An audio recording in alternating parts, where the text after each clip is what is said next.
Welcome to A Fan's Perspective. It's Boogie 45. It's my boy JD. How you feeling today, man? And everything good, big bro. How about you? Shit, we cooling, man. Just over here, just working, man. Working. You know what I mean? I'm trying to work on giving the fans a better experience and all that there. You feel me? On my mama. For real. All right. So today we got the Trump, he has the tariffs with China, and then China had a response to Trump's tariffs or whatever the case may be. So I'm gonna play a little bit of that joint, and we're gonna see what they talking about. Let me see. Woo. Will cost you 58,000 USD. But what is the real cost out of the factory? Today, I'm going to break it down in front of you, step by step. These have been some of the most watched and very visible videos online over the past few days as well. If you're a TikTok user, if you're on Instagram as well, people are talking about this starting to appear, but they're essentially these buyers or these videos that they're purport to show people that are in factories or different supplies possibly, and none of this is really confirmed. So it's sort of, you don't get a lot of transparency, I guess. But what they're doing is taking items and then breaking down the cost of those items to essentially say that there's a huge inflation that's just based on the Western brand value alone, or the French brand value, because that first video was an Hermes bag, for instance, Birkin, and saying if you actually broke down all the different components, you're only talking about several $100s, just over 1,000, for instance, versus paying, say, 38,000 US in store. Yeah. And I would imagine you're actually getting, I would say you're getting pushback because we reached out to some of the actual brands themselves, and they've declined to comment on this, whether or not we are actually seeing some of the influencers at the actual factories where their actual goods. All right. Yeah, so what you think about that so far, man? Yeah. Yeah, it was echoing pretty bad. Oh, it still is? Nah, just on when you was playing the video. Oh, okay. Yeah, I gotta turn the volume down. But yeah. So you heard what they were saying, right? Yeah. All right, so yeah, what you think about them, these the manufacturers coming out now saying that how all your favorite luxury brands are made here and what have you, and you basically getting robbed. You know what I'm saying? You're basically getting robbed, paying these high dollars for these brands, and they're getting made in China. So they trying to put the Band-Aid on the wound. You know what I mean? The wound is open. The tariffs is in place. They whole businesses done shut down because whether or not it's made there, they said 80% of the product is made there, then it gets shipped to the designer people and they just slap their label on there. Whether you do that or not, you know what I mean? Whatever it is, they trying to stop a nosebleed with some cotton or something, you know what I mean? It ain't gonna stop, you know what I mean? They not getting money right now, whether they the middleman or the upfront man, you know what I mean? Their business ain't shaking right now. I mean, let's not act like stuff ain't we've been knew stuff was getting made in China. Let's keep it a buck. But the problem with China is that China don't have quality control. How many products people done bought from there and had to send it back and got defects and falling apart, clip coming loose and all that. Like, you know what I mean? How many times we've dealt with that? This is why businesses like Amazon make the money they make and sustain, and it's a sustainable business right now, because if you have quality control, then you can deal with them. You have to have that liaison, or else if you needed products that, because America, they have cheap products, mediocre, and good brand products. Like high brand products, whatever, right? High quality, I would say. And with America, what you basically you pay for what you get. You get what you pay for. You know what I mean? But with China, you don't know what you're gonna get. And I can name a few items messing with Amazon that I done bought that came from China that wasn't good quality at all, including tires. You know what I mean? So they have to have quality control in place in order for people to take them serious as a direct consumer seller. You see what I'm saying?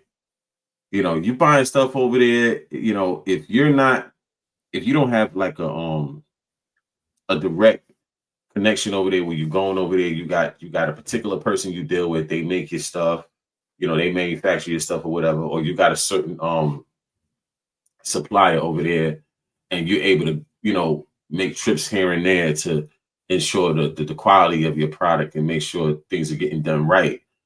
You know, there's no real guarantee you're going to get high quality stuff, you know, just dealing with them just directly. Unless it's an iPhone. Yeah. You know what I mean? Unless it's the iPhone, you know. But when Apple send their stuff over there, it come with instructions. Yeah, I don't want an iFruit. I want an iPhone. Yeah. You know what I mean? So but see, that's the thing though, you know what I memean? And China is the middleman. The software is designed in America, but they ship it out to China to go ahead and produce the product.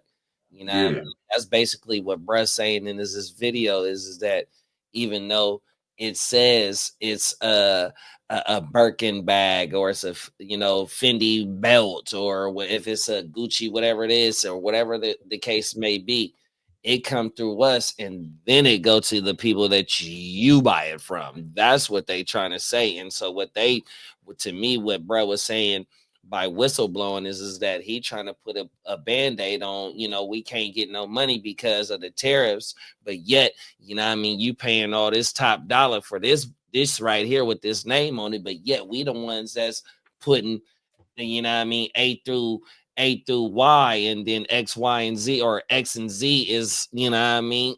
That's what, you know, that's what I'm getting out the video. But also I seen another video where the ports of China has all the shipping containers on there. Ain't none of that shit getting pushed out. That's why they continue to talking about, you know what I mean, how this shit is, you know, they whistleblowing, you know what I mean? And ain't make no money right now. Yeah. You know what I mean? Yeah, I definitely get that. I mean, you know, but you're not going to get me to start buying bootleg because you just so-called call yourself exposing these high fashion luxury brands. I'm still going to go to certain brands to get certain things. Like that's just what it is. I'm not buying bootleg this and bootleg that. Just y'all said something. Nah. You know what I mean? It's not happening. Hey, Brett must got a lot of his products on Temu and all that little like type stuff. You know what I mean? You know, Wish and all that type shit. Yeah, I ain't messing with that. The Temu, when you load up the app, you try to buy one thing, they got you do 50 million hoops to jump through and games, and you win this prize and all that just so you could get to the actual page. Like, I don't got time for all that, man. Like, you know what I mean? I don't got time for all that. Right. So now I heard it's a black shoe designer out here. Actually, he's out there in Vegas. Style Collective. He has something to say about it because, you know, he gets a lot of his stuff made in China, but he has, you know, a direct connect out there. He goes in and out those factories. So let me hear what he got to say. Let me see what his take is on this stuff. Pull him up for a sec.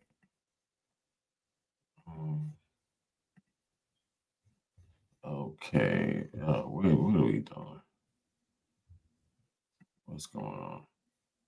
Right. Real quick, because I see a lot of stuff going on TikTok, and I see y'all pretty much believe anything if it's put on TikTok or on the internet. So let me just give y'all some real game, because I've been one of the only people that's been giving y'all games since I've been in this game. I told y'all these luxury brands are getting their stuff made in China, maybe their shoes, right? And then they'll send the top of the shoe, just the upper, they'll send it to France or Italy, and they'll glue the sole on, and now that item is considered made in France or Italy, wherever this is happening at, right?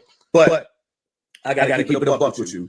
These people coming on, Chinese TikTokers coming on there telling y'all they work with these factories and whatnot. You got lying on your end. And I'm gonna tell you how I can prove it. One. All right, so they're saying, oh, we make these Hermes bags for Hermes, and now you can buy from us for $80, $100, but they sell it to you for $40,000, whatever, right? It don't even make any sense. One, I'm gonna tell you, those people making those videos, they work in Bag City. It's a wholesale bag market in China. And yes, they make bags that look just like the Birkin bag. Remember the Walmart, the working bag? Same shit, real leather, not the same quality. But you can go into Bag City in Guangzhou, and it's like 4 floors of just bag manufacturers. And they have bags that look exactly like Hermes. The only thing instead of saying Hermes, it might say Herman. Shit, it might say Sire if I paid them to do that. You can literally put your name on it already as just a bag. That's what they're selling you. They do not work for Hermes. They're not selling you a real Hermes. They're just taking advantage of what's going on with the United States and China via trade war. And here's how I even double down on it and make you know that I'm telling you the truth. Okay, Louis Vuitton is from France. Hermes from France. Why would me, as a Chinese manufacturer who has no problem with France, our beef is with the United States, why would I get on TikTok and violate our NDA, violate decades and decades of trust and work relationship to tell your customers that you're ripping them off? When you make, you're the number one couture company in the world, Louis Vuitton. You make billions and billions, maybe $17 billion a year. So that means that factory will be making billions of dollars a year. Are you going to ruin your relationship with Louis Vuitton so you can sell a fucking bag for $80? How does that affect? How does that benefit you when Louis Vuitton is going to give you way more business than the fakes will? It don't make no sense. Y'all got to use your brain. Even with those Nike shoes that they're showing, right? Even with those Nike shoes they're showing y'all. They're saying, we know Nike makes their shoes in China, but Nike also makes their shoes in Vietnam. And a lot of those shoes they're showing you on TikTok saying that they're made in China, right? Those shoes are actually made in Vietnam. And if you're a sneakerhead, right, you can actually look in your same shoes and see which one of your Nikes, your Jordans, or whatever is made in Vietnam and which ones is made in China or which ones is made in Korea, right? They're capping. The people who make these videos own replica factories. And that's what they're selling you. They're using this whole thing to try to sell you a bootleg without you feeling like you got to. What's up, guys? I had to jump on here real quick because I see a lot of stuff going on TikTok. Yeah, and I see y'all pretty much. Yeah, so, you know, that's his take on it. I mean, he do got a point, you know what I mean? Like, you know, like I told you, I said, why you acting like this is something that we've been new, like that these companies are going to get their labor done for cheap. They used to say the same thing about Jordan back in the 90s. Oh, he got, you know, sweatshops and all this type of stuff. You know what I mean? It's not, it's facts. You know, I mean, people got, you know, they get their stuff done for cheap and they sell it at a markup. You know what I mean?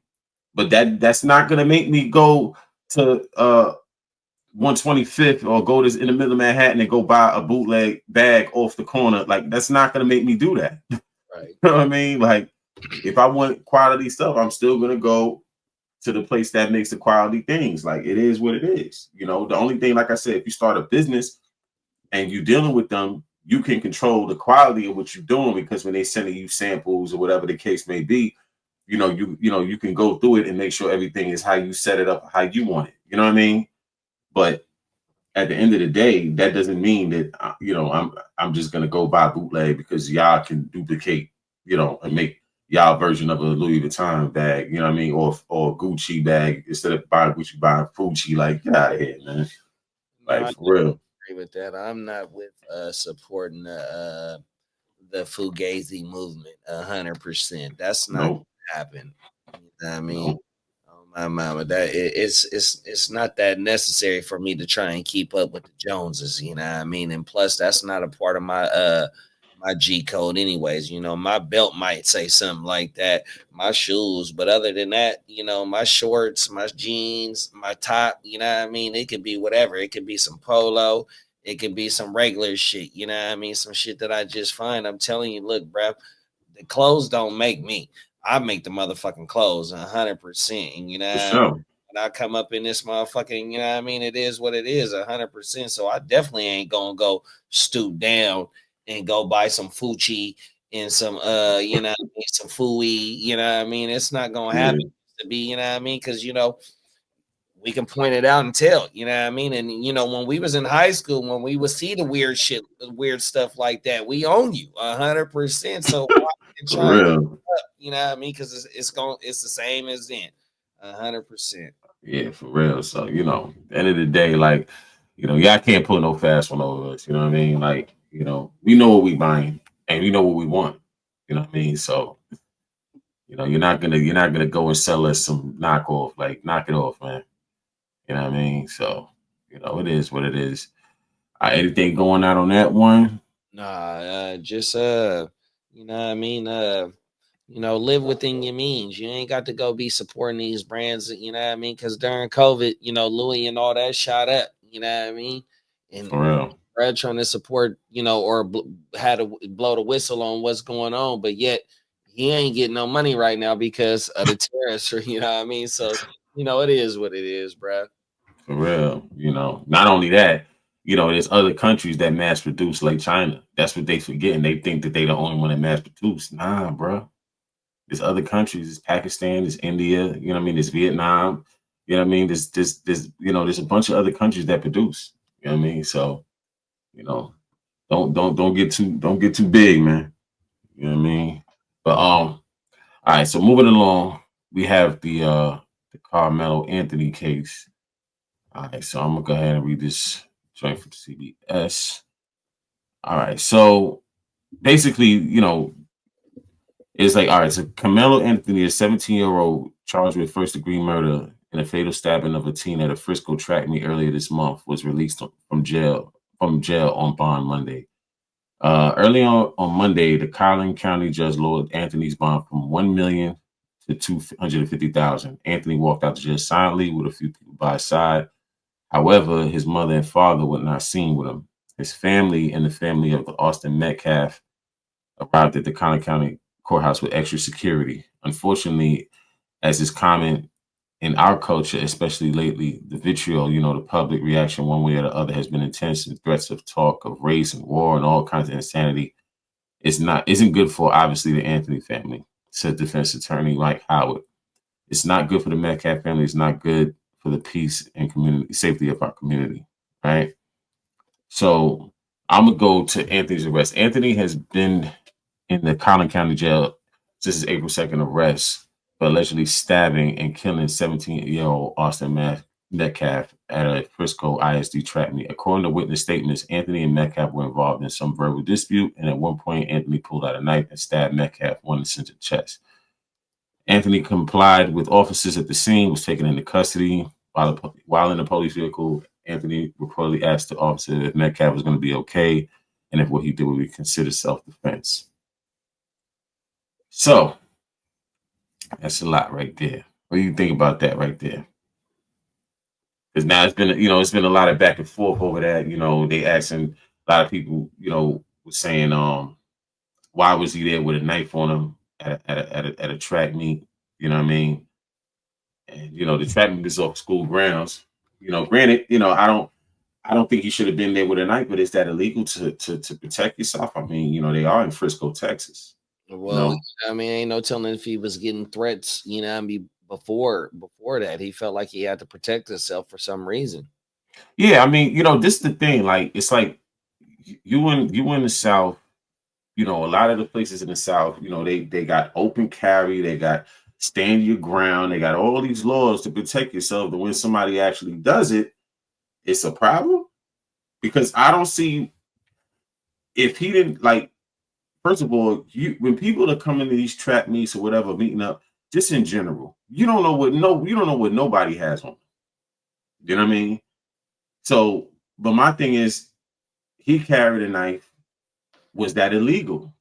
Was that illegal for him to carry a knife? You know what I mean? Whether he should or shouldn't have had it, okay, yeah. Me personally, I don't think you should have had it. You're going to a track meet. But at the end of the day, a situation transpired and he felt like he had to defend himself. You understand what I'm saying? So, you know, I can't really fault the man for defending himself if he felt threatened or, you know, attempt to cause physical harm and he defended himself. I mean, you know, let the courts decide, you know. And then they had the real stink was, you know, when they raised a GoFundMe, and I think the GoFundMe was for like almost $500,000. You know, a lot of people donated and stuff like that, or whatever the case. You know what I'm saying? And you know, people felt some kind of way about that. You know what I'm saying? And they didn't, you know, when he came out and he was being, you know, driven off in an Escalade, They say he moved into a $900,000 house, but at the end of the day, they said they was using the GoFundMe to buy that stuff, and I'm like, no, that was straight cap. Those people was using. First of all, they didn't touch a dime of that money because that money is for his legal defense. The stuff that they seen, the house and the car, they been had that. You know what I mean? So, I don't see why they would think that every person that has to depend on the GoFundMe. Nah, some people actually get GoFundMes and use them for the right reasons. You know what I mean? No, especially if you're accused of something that that might not be what the city or the state is saying. Motherfuckers be like, oh, okay, well, we know that he's this is some shit that they done concocted. And because the situation, to me, in my opinion, the reason why the young bull had the knife on him is because of something that had transpired beforehand. Now, I'm really not informed on this situation, but the reason why he got a knife on him, at the track meet is because maybe, he didn't got in the fight or he got jumped or, it ain't no, ain't no telling what happened. So little bruh was like, man, fuck that. I'm still coming to the track meet, even though these motherfuckers is going to be here, whoever these people is. Now, I don't know if bruh, the person that he did something to might have been something that happened outside of or before, ain't no telling. But like I said, I think bruh, in my opinion, I think he had to stay ready, before he got ready. And so, that's why he kept it on him, because he felt like, when it could pop off whenever. And it's fucked up because it's high school like type stuff. Well, from what I was hearing, they said that, they was at the track meet. It started raining. The kid went up under the shelter of the people that was lining up for the track meet. So the dude that he got into it with was like, yo, you need to go on your side. You know what I mean? This is for the people that's running track. But it was raining, so he wanted to wait till the rain slow up and then shoot over there. And he was like, well, nah, it's raining outside. I'm trying to catch some shelter. He like, well, you need to move. So I guess homeboy was like, well, make me move. And then homeboy attempted to try to remove him from under the shelter. And that's when the scuffle ensued. And that's when homeboy ended up, Yeah. Yeah. So I don't know, man. I just say, when it comes to self-defense laws, it should work on both sides of the fence. It should work for everybody that's a citizen in this country. You know what I mean? Like, everybody should have the right to defend themselves. That's just what it is. So, and this ain't a case where it was like a George Zimmerman, where it was real tricky, where it's like, okay, there's a kid walking to the store, et cetera, et cetera. We don't know who sparked that. We know homeboy pretty much provoked the kid, and then they got into altercation. It wasn't a situation like that. You know what I mean? It was a situation where kid was minding his business, but he's trying to stay out of the way of some rain. And if somebody put their hands on you, you can't tell a person how to react to it. You know what I mean?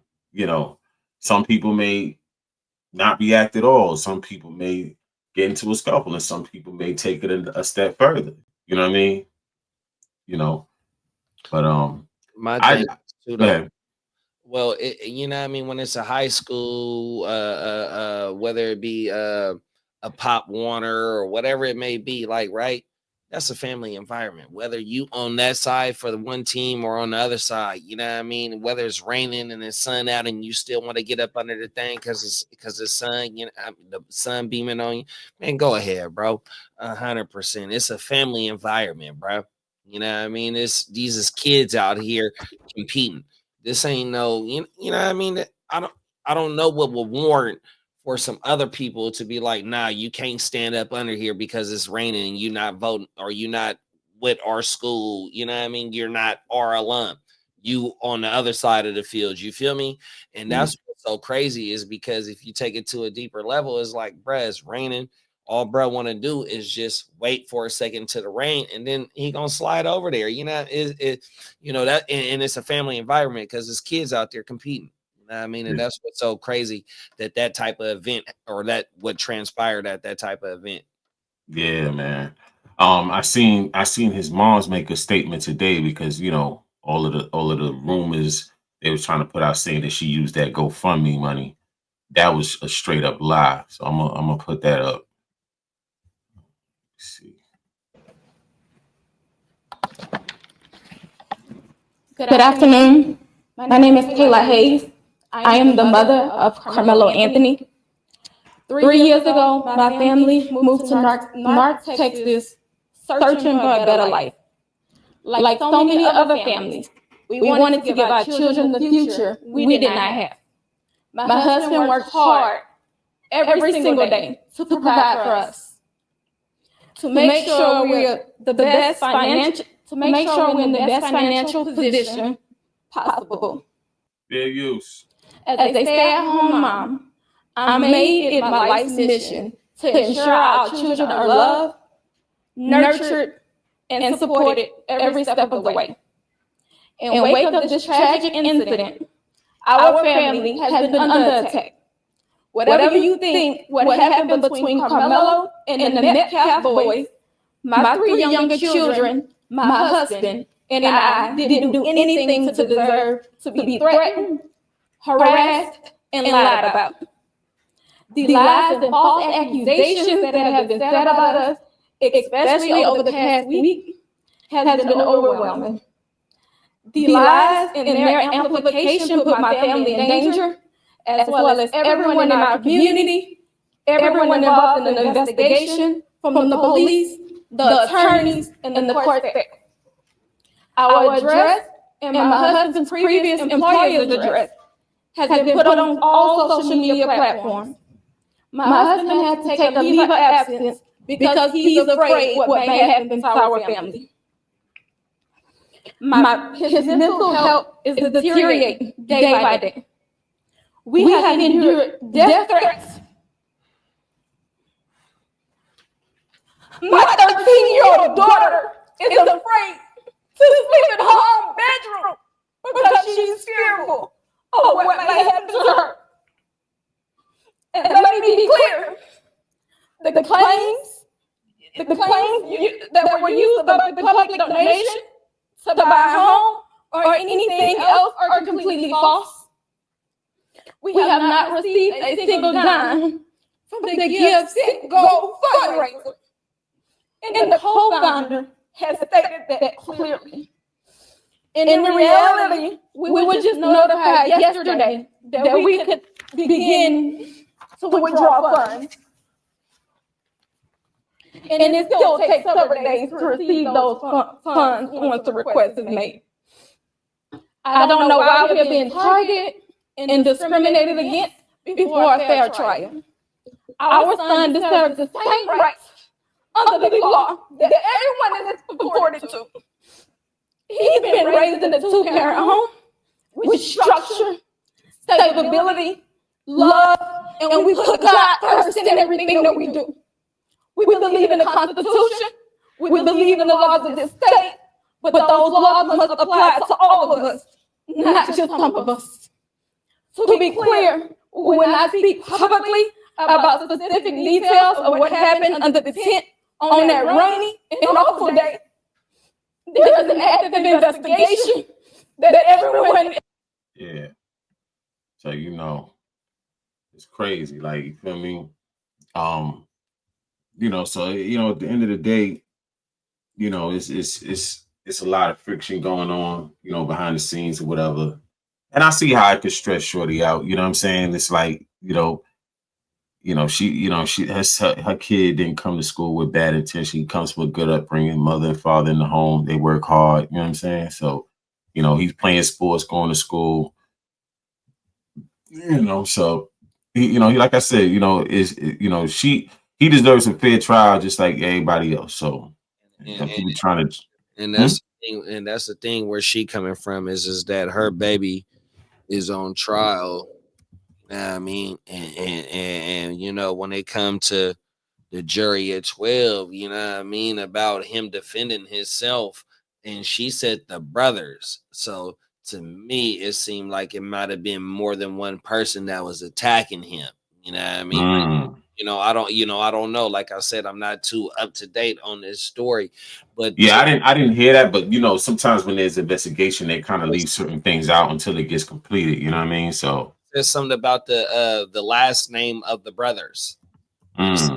During when she was talking, she said something about the last name of the brothers in the situation between her son. You know what I mean? So my thing is that with her speaking, you can hear her pain because you know what I mean. Like not only is she being attacked, but she's in the last few minutes. yeah, what you saying?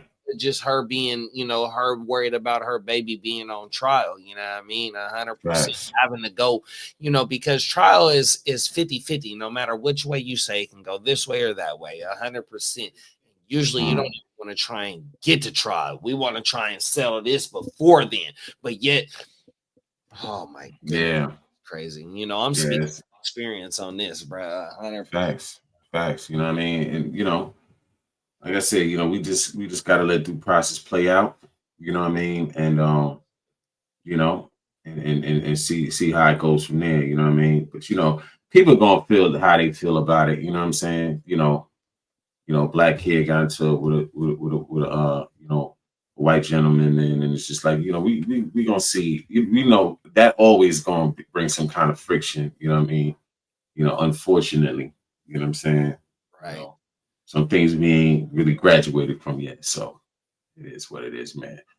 Like I said, shout outs to both families. You know what I mean? I want Homewood to get a fair trial. You know what I'm saying? And we'll just see how it play out. You feel me? Anything going out of this one? For sure. Innocent until proven guilty. May the person that lost their life rest in peace and condolences to the family. You know what I mean? And and hopefully Lil Bruh can fight his case outside of being, you know what I mean? Because he's still a kid. You know I mean, that's another thing. Like, it's just it's a terrible situation, bro. Yeah, for sure. You know what I mean? Anyway, moving along to the next one. Your boy Tay K, they just did him dirty earlier this week, man. I'm gonna go ahead and play that. Crazy. A jury has decided the punishment for a Texas rapper right now. Our camera is in the 187th courtroom where rapper Tay K was just sentenced to 80 years in prison after being found guilty of murder yesterday. A Bexar County jury found the rapper guilty of murder, not capital murder, in the 2017 deadly shooting death of Mark Anthony Saldivar. The rapper was previously convicted in the killing of a man in Tarrant County in 2016, where he received a 55-year prison sentence. Now, these two sentences will run at the same time. Again, this is a live look inside the courtroom. Victim impact statements we're told are next. An advocate will read a statement from the victim's mother. Again, Tay K was just sentenced to 80 years in prison. We'll, of course, have the full updates at kins5.com. Mr. McIntyre, the jury found you guilty of murder. Yeah, so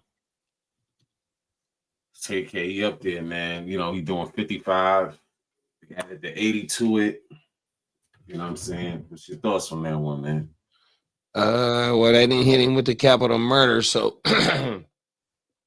he got action at parole. He got action to get. In the last few minutes, a jury has decided the punishment for a Texas rapper right now. Our camera is in the one. You got to check that because it's an echo when you replay the video, so you might want to turn the volume down on the output. Yeah, all right. Just down a little something. Yeah, so I don't know with Tay K, man. I seen when he did what he did, and when he was doing his videos and stuff like that. When he first came out, he was turned up, and I think he was on bail for the first murder, and I don't know if I think he was on house arrest, and he cut the band off and left Texas, shot to New Jersey, and was on a run. Shot the video and dropped and when he shot the video with his wanted poster in it. You feel me? Like, boy was hot. You talk about a hot boy. Oh my God. So Then I think that the other situation happened when he was on the run for that. You know what I mean? So I was like, wow, boy, wilding, like, you know what I mean? And he had action at a record deal, all that, he was popping, but it's just you done did a little too much. And now you might not, you're not gonna be able to take advantage of that fame that you didn't, got. You feel me? Because you famous for all the wrong reasons, like, you know what I mean? So I was just like, wow. So these young boys, they out here, hey, want to crash out and this, that, and the third, but just know, it's these counties, some of these counties in these states, man, they're giving out real time. Football. You know what I mean? Real time. Like they're not going for the nonsense. 80 years on top of 55. It's not consecutive, but it's still a lot of time. Right. You know what I mean? It's still a lot of time. So I guess for the first, I think he's eligible for parole in like 30 years or something like that. When he 50. You know what I mean?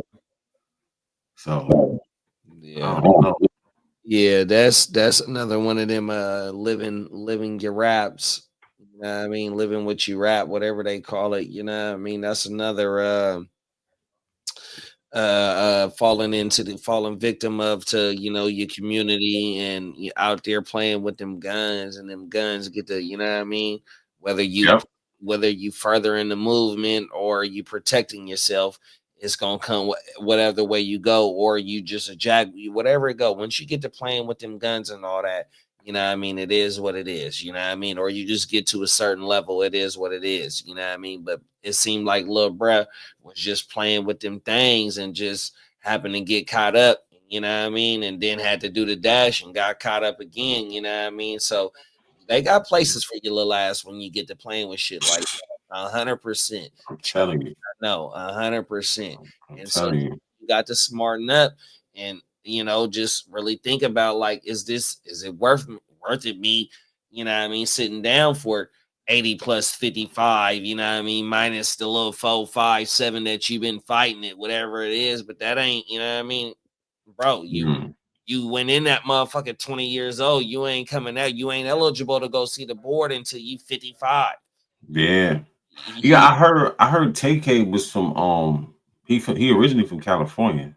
Is that right? Yeah, his parents is from his mother, I think, is from Long Beach, and he was born in Long Beach. His father's from Compton. Okay. So they moved out to Arlington, when he was growing up or whatever. They moved out to Arlington, and that's where he was staying at or whatever, But and then the crazy thing was his ex-girl testified on him.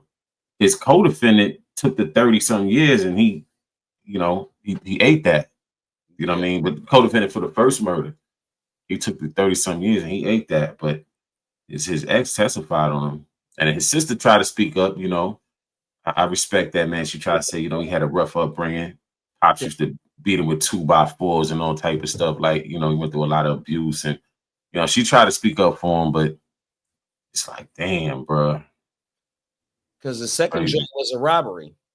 When the robbery, nah, it was like I guess it was like some kind of altercation over a girl, and the kid had jumped on a car. It was jumping on top on a car, and one of them hopped out the car and popped him and left him at the drive-through. Because it happened Then the first joint was an old man. I don't know. I think the first one was a robbery. They did a home invasion or something like that, and them killing the dude. You know what I mean? So allegedly, you know what I'm saying? So yeah, I was like, wow, bro. Yeah, that's crazy. Bro, for real. Free TK, man.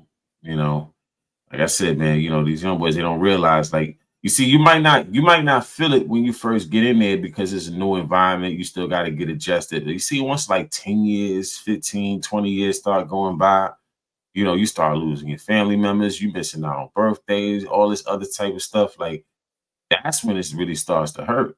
100%. You know what I mean? That's when it really starts to hurt. So, and not only that though, you got to be in that motherfucker trying to get your mind right. Because if you really did what them people accused you of doing, and you got convicted of this shit, and you really did this shit, you need to get your mind right. Whatever you believe in, or whatever you know what I mean. You need to get your shit right, because you ain't getting out. And you know what I mean? Because he got a date. He's eligible to go see the board. So if he go get his shit right, his mind right, he might got action at coming home.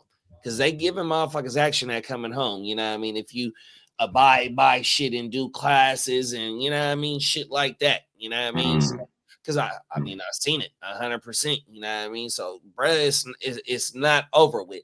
Especially if you really did it. You know what I mean? Accept what you did. Get your mind right, you know what I mean? Be remorseful, you know what I mean? Shit like that. And be because when you try and go to the board, you got to show them that you're going to be a productive citizen if they let your ass out. 100%. So you got to do all the shit while you in that motherfucker. Don't be on the phone, because they got pictures of him in the cells doing, you know what I mean? Shit like that, you know what I mean? Because like I said, I know people that's in this, you know what I mean? So if you're trying to come home, you can't be doing that, you know what I mean? And he got action. Definitely, man. Yeah, so, you know, I mean, hope everything work out for him. You know what I'm saying? Free him or whatnot, you know. Condolences to all the families, you know, affected by the situation, man. And, you know, I think the youngest should learn from this. You know what I mean? Like, you know, you should definitely learn from this, you know. And you know, I think that you know, youngest gotta learn that you can make decisions, temporary decisions that can have permanent consequences. You know what I mean? That's just what it is. Like, and when you're young, it's like a few things that you got to watch out for. You know, you got to watch out for, you know, it's I think it's like three main things, right? That they say that people think between 18 and 25, and it's, you know, is the streets, like gangs and gang violence and all that, and it's drugs, and it's drinking and driving. You know what I mean? Those three things can really take you out of here if you're not careful with how you balance that pendulum. You know what I mean? Right. You know, so you definitely gotta be mindful of that. You know, but you know, I hope he's able to, you know, do some growing in there and, you know, get another shot at life, because he was real young when he got caught up for that. You know, he was real young, so it was just like, you know, I'm not saying he didn't know what he was doing or whatever. I don't know. Well, I don't know what was on his mind. Well, so out here in California, you know what I mean, they got the law with the, you know, if you're under 18, you know, your mind ain't developed as an adult or some shit like that. So they got laws that's rewritten to where a lot of the excuse me, a lot of the rallies is coming home, you know, on certain bids and getting their time reduced and shit like that, and able to come home because of that age like type, you know what I mean? 100%, you know. And so with Brett, whether they got that in Texas or not, with him being still young and them not hitting him with that capital woo wop and no parole action, if Brett has the choice to whether he wants to be a model inmate and do, you know what I mean, try and walk the straight line to try and come home, or is he gonna be like, you know what I mean? I've heard some of my brellies be like prison ballers. You know what I mean? You got to understand, you know what I mean? Do you want to be, you know what I mean? Yeah, definitely. You know what I mean? I mean, you know, he got to make that decision, you know what I mean? You know, so, you know, free take K, I'm gonna say that much. You feel me? For the last topic, we had Wallow. He had a speech that he made, and I guess people feel some kind of way about it. You know, they want him canceled and all that. So I'm gonna go ahead and play what he said. So no, stop it. We don't want to hear you. I'm black. I'm black people. Nobody gives a fuck about that. Kill that shit. Either you got a good business or you don't. All that shit, don't nobody want to hear that shit. That's a hustle. Support me because I got a bad business. It's a restaurant thing. It's a food good. You got consistent cooks. It's a material, your shit good. Stop doing that. Oh, you support the white people? Nah, I support consistency, baby. Fuck about what color you is. I'm spending my money. That paper, I'm spending them deals where the fuck I want to spend it at. Grab his Porsche Ferrari, and I'm going to do what the fuck I want to do while I'm here. But I'm going to tell you one thing, I ain't going to be finessed off some black shit. But one thing about it, 70% of you motherfuckers is not going to make it. I'm not no motherfucking fake-ass motivational speaker that talks this dumb shit. I'm the number one nigga in the country. You know why? Y'all seen me come out of the penitentiary. I make millions, and I make millions, baby. You understand? I come from the ghetto. I'm black. I'm black people. Nobody gives a fuck about that. Kill that shit. Yo, that joint hurt people feelings more when he said that with that that pressure. But so, what's your thoughts on that, man? The truth hurts. You know what I mean? We gotta stop being so motherfucking sensitive. You know what I mean? You know what I mean? I'm a business owner. You know what I mean? A lot of my business come from word of mouth. Not only does it come from word of mouth, it come from free promotion on the gram and these socials and shit like that. But I can't get free promotion in my business boom without the stamp of approval from other people commenting on the post. Oh yeah, JD, he handled his business. Oh, he professional. He come and went on time. Oh, the product is A1. Oh, the customer service. Oh man, what he say? What I ask him to do is gonna do. So you know what I mean? Let's stop being sensitive when the message is getting being presented. But also, you know what I mean? It ain't what you say, it's how you say it. But there goes about being so sensitive. Brett was right in everything he said. It don't matter what color you is. If the product is A1, it's gonna sell itself, no matter if you get it out the mud or you legit with the LLC in your restaurant or whatever you doing. It's gonna sell itself. You don't have to do too much because of word of mouth. But if it's not booming, then why am I gonna support it? Whether you got the same color as me or not, bro. I'm not pulling up if it's whack. Yeah, my thing is like, I think he said what a lot of people feel but don't want to say. You know what I'm saying? Because at the end of the day, he's right. When it comes down to it, nobody gives a damn about that. You know what I mean? Like, at the end of the day, I done spent my money at black businesses and it got whack experiences. I done spent my money at businesses from all other walks of life and got whack experience. And then I got good experiences from black businesses. I got good experience from other businesses. So my thing is like, what's your customer service like? What is your product like? Is your stuff is your stuff good? Do you take pride in what you put out there, what you selling to the people? You know what I mean? I think in business, that's what matters. Whether it's black owned, white owned, Indian owned, Chinese owned, I don't think that's the main seller of your business. Maybe to the black community, we might feel a little bit more inclined to say, okay, well, we're gonna support, you know what I mean? We're gonna, support our own or whatever. But at the end of the day, do you have a good product? Because whether you black, white, whatever, if your product is whack, I'm not spending money on it. There it is there. You know what I mean? That's just like me. Like I said, I'm a business owner. And if I'm putting out something that's not quality, they're not going to pay me my monthly fee. We're not in the game just be donating money to some weird. That's called charity. When you trying to when you want people to support your business just based on it don't work. No, man. No, that's charity. You're not in business for charity, right? So you have to make sure you have a good product. You have to make sure you have good customer service. You know what I mean? However you set your price, that's on you. But make sure you have good quality, a good product, and good customer service. You know what I'm saying? 100% agree. Everybody supports your business, not just black people. You feel me? No, trust me, and see, and that's what you want. You want to be a business that caters to all, you know what I mean? Because if you start out as a soul food restaurant, right? You know what I mean? You might start out in a hole in the wall and it's just the rallies coming in, or just the community coming in because you started in the community.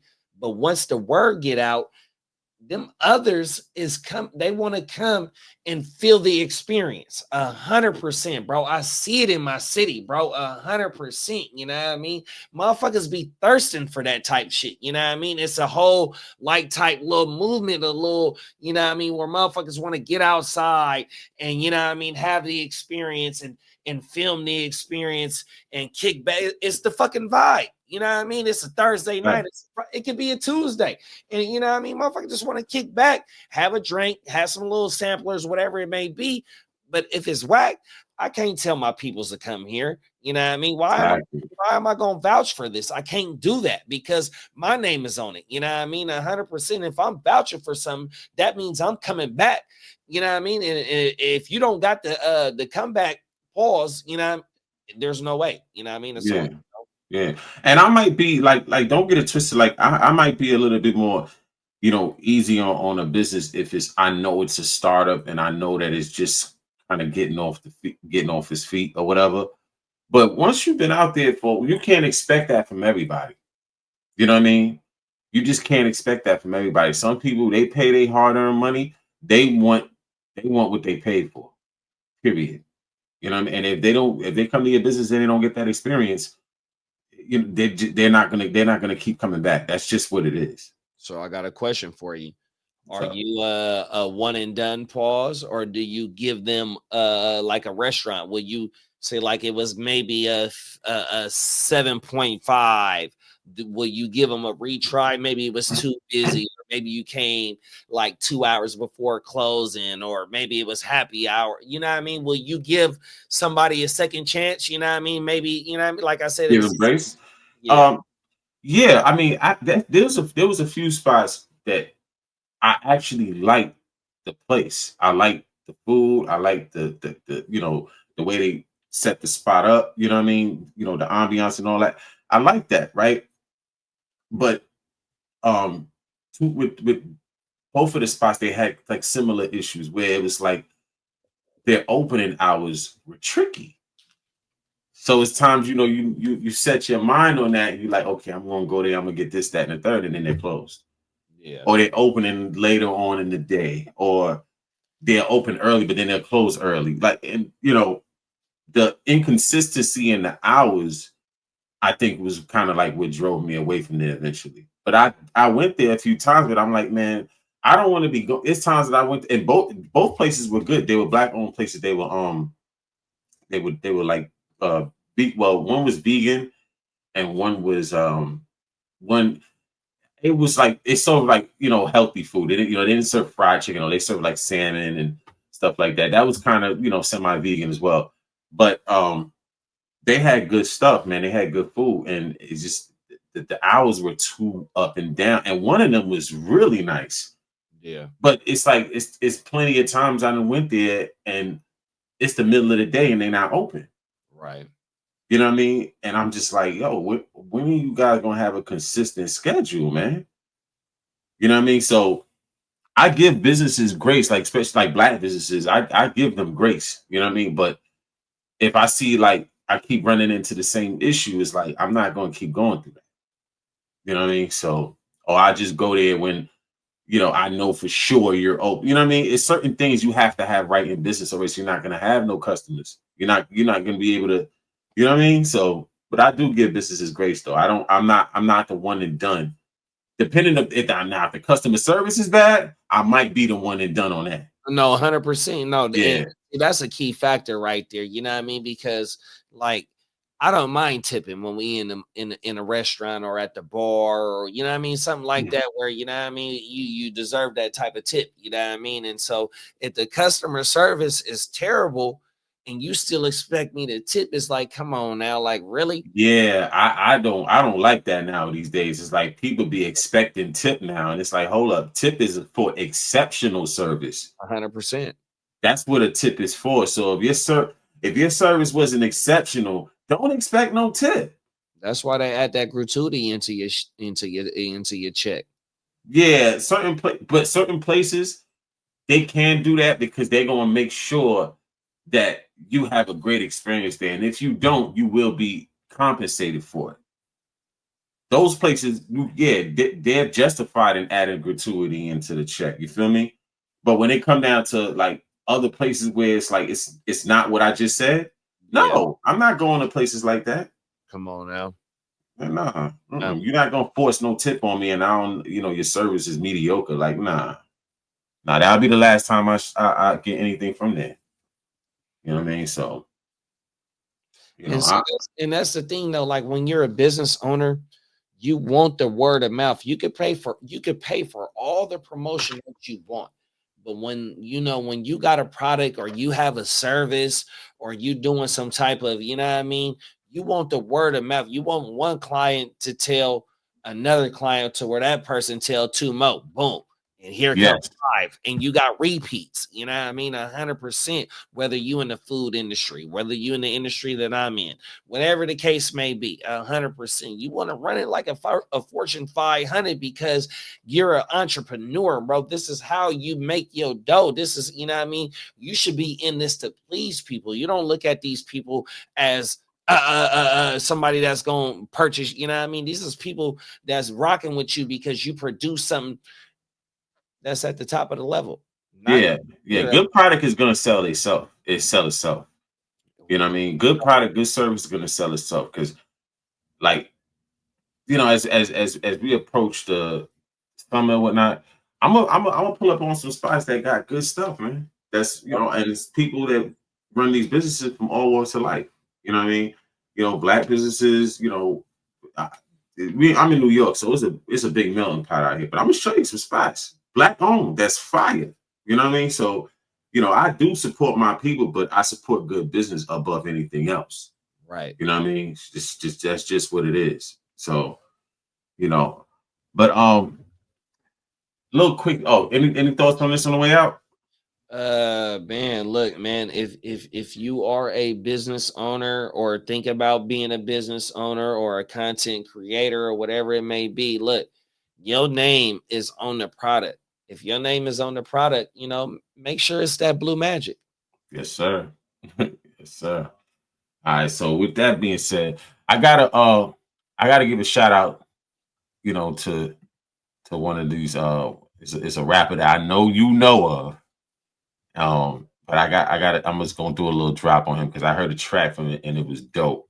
You know what I mean? So I said, I gotta give this a listen. I usually don't be messing with rappers that be trying to come out, and they ain't come out after a while. But Too Short, he dropped Still Mackin' single leading up to the new album release. You know what I mean? He's doing his thing. And it says on the heels of his film debut, Too Short has released single titled Still Mackin'. The 50-year-old artist dropped the track earlier this week. And Still Mackin' is available to stream on Spotify, Apple Music, and other streaming services. Shout out to Too Short, man. He a legend in the game, so definitely had to give him his props. You know what I mean? But I'm definitely gonna get that album a listen and see what he's talking about. I ain't want to pull up on the tool because I don't want the music playing. I wish we could do that on the tool, man. But it's just like, man, come on now.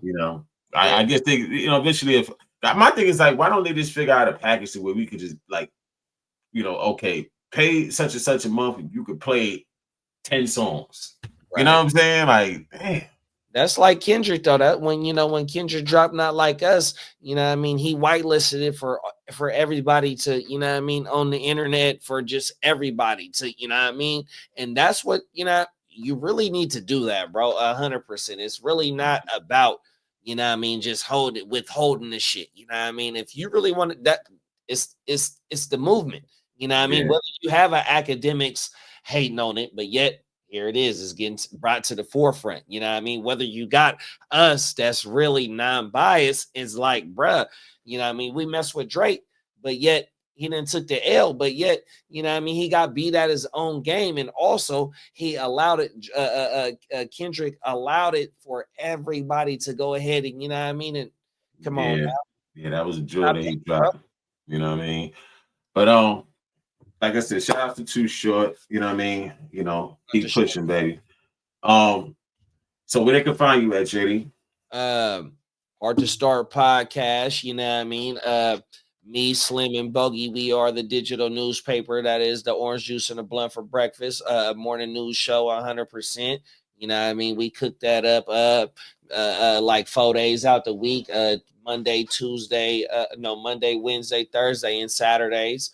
Fantasy football. You know, I'm a big fantasy football junkie. You know what I mean? So on Tuesdays and Fridays, we got a live morning show about fantasy football.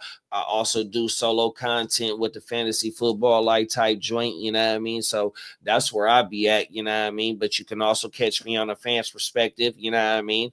100%, you know, we just running it up and just, you know, trying to produce good content, man. So, you know, Hard to Start podcast from a fan's perspective, man. Jen for our Brody. Gen Wealth TV. Come on now, 100%. You know what time it is. You already know. Anyway, that's all for today. That's all, folks. We'll see y'all on the next go round. Peace. Come on now.